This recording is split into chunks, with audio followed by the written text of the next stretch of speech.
सबसे पहले देखते हैं एंड ऑपरेटर।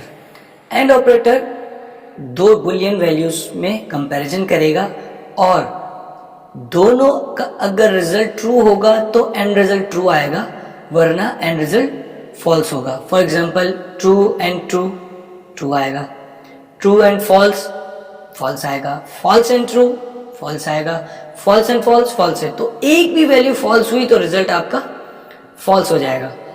तमाम वैल्यूज ट्रू होनी चाहिए। इसको यूं भी कह सकते हैं कि जो एंड ऑपरेटर है वो फॉल्स आइडेंटिफाई कर रहा होता है कि एक बार भी फॉल्स मिल जाए तो रिजल्ट फॉल्स। जब तक सारी वैल्यूज ट्रू नहीं होंगी रिजल्ट ट्रू नहीं आएगा। ये हम एक एग्जांपल देख रहे हैं। यहाँ पर आपने एक वेरिएबल लिया a, उसमें वैल्यू है 60। अब कंपैरिजन कर रहे हैं कि क्या a की जो वैल्यू है वो ग्रेटर देन 50 है और लेस देन 70 है। तो a में क्योंकि 60 है, a ग्रेटर देन 50, रिजल्ट आएगा ट्रू क्योंकि a की वैल्यू 50 से ऊपर है। लेकिन क्या a की वैल्यू लेस देन 70 है क्योंकि 60 है। तो दोनों एंड पर रिजल्ट है ट्रू, इसलिए एंड रिजल्ट आपका निकलेगा ट्रू। अगली एग्जांपल जो है उसमें आपने a में जो वैल्यू स्टोर की है वो है 80। अब कंपैरिजन हो रहा है क्या a ग्रेटर देन 50 है एंड लेस देन 70 है। अब a ग्रेटर देन 50 ट्रू क्योंकि a ग्रेटर देन 50 है, a तो 80 है। लेकिन a में जो वैल्यू है वो 80 है तो वो 70 से ऊपर नीचे तो नहीं है। तो जब दूसरा कंपैरिजन चला क्या a लेस देन 70 है, वो फॉल्स हो गया। तो एंड रिजल्ट एक तरफ ट्रू था दूसरी तरफ फॉल्स है, तो एक्चुअली फाइनल रिजल्ट फॉल्स हो गया। रेंज जब आप चेक कर रहे होंगे कि वैल्यूज इस रेंज के दरमियान होनी चाहिए तो आप एंड ऑपरेटर यूज करेंगे कि वैल्यू इससे ग्रेटर देन हो और उससे लेस देन हो, तो उसको कंपैरिजन आपको ट्रू या फॉल्स में यहाँ पर मिल जाएगा, जैसे कि यहाँ पर आपको नजर आ रहा है। अब इस एंड ऑपरेटर की एक एग्जांपल देख लेते हैं कि किस तरीके से उसे प्रैक्टिकली हम इम्प्लीमेंट करेंगे। मेरे पास एक वेरिएबल है var a equals 5, var p equals 6, a greater than p and p less than 10। ये कंपैरिजन है। ये कंपैरिजन ये चेक कर रहा है कि क्या a में जो वैल्यू है वो b से बड़ी है और क्या b की वैल्यू 10 से छोटी है। अगर ये ट्रू होगा तो एंड रिजल्ट ट्रू आएगा, वरना फॉल्स आ जाएगा। तो पहले हम देखते हैं क्या a b से बड़ा है। a में वैल्यू है 5 जो कि फॉल्स है। तो अब क्योंकि ये फॉल्स है तो इसलिए एंड रिजल्ट आपका फॉल्स होगा।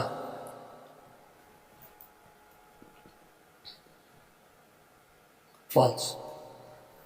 अगर मैं इसे कंपैरिजन लेस कर देता हूँ, क्या a लेस देन b है, तो क्योंकि a लेस देन b है और b लेस देन 10 भी है, इसका मतलब ये दोनों वैल्यूज ट्रू हैं। अब रिजल्ट आपका ट्रू आएगा।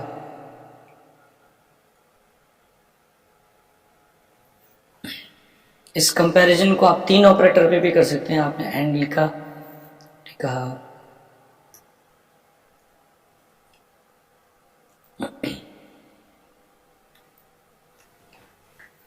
अब आप कह रहे हैं क्या a लेस देन b है, जो कि है। क्या b लेस देन 10 है। क्या b ग्रेटर देन 4 है, तो b ग्रेटर देन 4 भी है, नहीं है। b ग्रेटर देन 4 है, डेफिनेटली है, क्योंकि हमने b में 6 रखा है।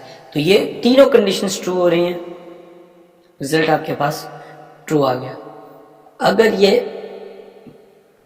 b ग्रेटर देन 8 कर दूं,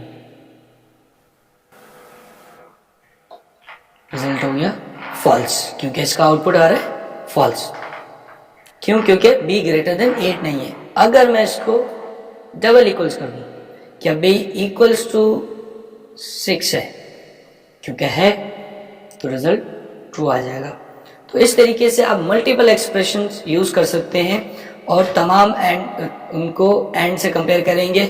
जो भी वैल्यूज होंगी एंड के दोनों साइड पे, वो उनका ट्रू होना या फॉल्स होना, बुलियन होना जरूरी है। दोनों ऑपरेंड एंड की दोनों साइड पे वैल्यूज ट्रू या फॉल्स बुलियन होनी चाहिए, उस पे ये कंपैरिजन अप्लाई होगा। और ऑपरेटर को भी अपने दोनों एंड पे बुलियन वैल्यूज चाहिए, लेकिन और ऑपरेटर को एक भी वैल्यू ट्रू मिल जाएगी तो रिजल्ट ट्रू आ जाएगा। तो इसलिए अगर आप कंपेयर कर रहे हैं ट्रू और ट्रू, रिजल्ट ट्रू आएगा। अगर आप ट्रू और फॉल्स, रिजल्ट ट्रू है। फॉल्स और ट्रू, रिजल्ट ट्रू है। फॉल्स और फॉल्स, रिजल्ट फॉल्स। तो एक भी वैल्यू ट्रू मिल गई तो एंड रिजल्ट आपका ट्रू होगा। तमाम वैल्यूज फॉल्स होंगी तो आपका एंड रिजल्ट फॉल्स होगा। जैसा कि एंड ऑपरेटर में देखा था कि एक भी वैल्यू फॉल्स हो जाती थी तो एंड रिजल्ट फॉल्स हो जाता था, ऐसे ही यहाँ पर एक भी वैल्यू ट्रू हो जाएगी तो एंड रिजल्ट ट्रू हो जाएगा। और वहां पर तमाम वैल्यूज, एंड ऑपरेटर में तमाम वैल्यूज ट्रू होंगी तो रिजल्ट ट्रू होगा, यहाँ पर तमाम वैल्यूज फॉल्स होंगी तो एंड रिजल्ट फॉल्स होगा।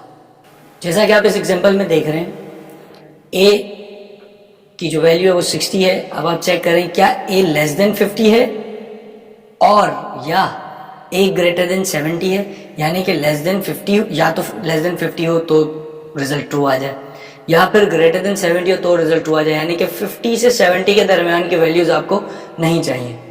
तो उस केस में आपको जब कंपैरिजन करना होगा तो यहाँ पर हमने क्या किया है, ए लेस देन 50 और ए ग्रेटर देन 70, क्योंकि ए इन दोनों की रेंज में आ रहा है इसलिए रिजल्ट आपका रेंज में नहीं आ रहा। ए लेस देन 50 भी नहीं है और ए ग्रेटर देन 70 भी नहीं है, तो इसलिए दोनों कंडीशंस फॉल्स हो रही हैं, आपका एंड रिजल्ट फॉल्स आएगा।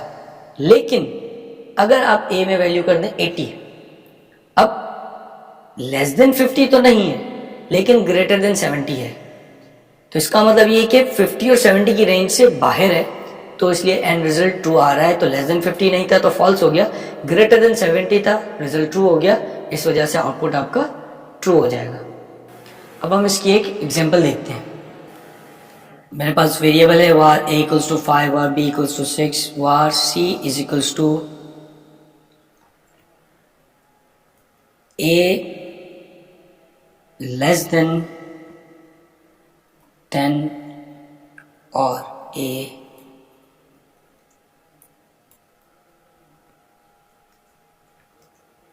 Greater than 20।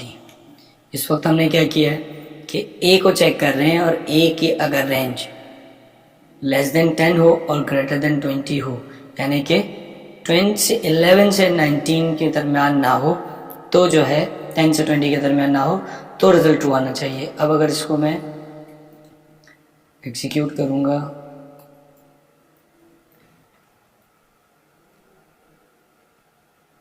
रिजल्ट आ रहा है ट्रू, क्योंकि ए लेस देन 10 है और क्योंकि लेस देन 10 है तो एक भी ट्रू मिल गई एंड रिजल्ट ट्रू आ गया।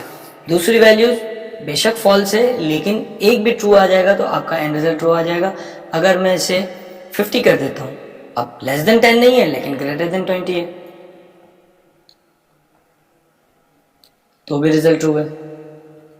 लेकिन अगर मैं कर दूं इसको 15 या 14 जो भी, तो रिजल्ट आएगा फॉल्स। क्यों? क्योंकि ये इसकी रेंज में है, जो रेंज हमने बनाई है उससे बाहर नहीं है। हम चाह रहे हैं कि या तो 10 से छोटा हो या 20 से ऊपर हो, तो 10 से लेकर 20 के दरमियान होगा तो रिजल्ट फॉल्स आ जाएगा।